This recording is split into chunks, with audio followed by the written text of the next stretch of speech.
Recently, there has been major debate about the name of India. Should it be India or changed to Bharat? Bharat isn't a new name, but the real name of this South Asian nation that has existed since ages.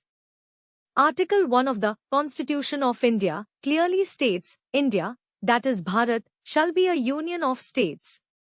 It means Bharat is a continuing name and has been existing before the current constitution came into existence.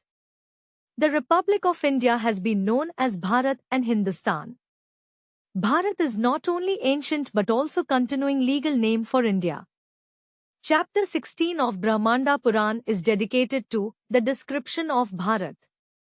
The ancient Hindu text mentions, towards the north of ocean and south of Himalayas, the area is named Bharat and the people are subject, citizens of Bharat. Bharat also has another meaning. Bha means knowledge and Rat means to be, in continuance with.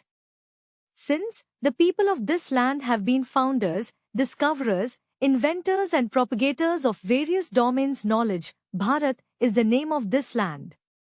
Also the great war between Kauravas and Pandavas, which included most kingdoms of this land, has been called Mahabharata, war. That indicates Bharat name has been existing since ages.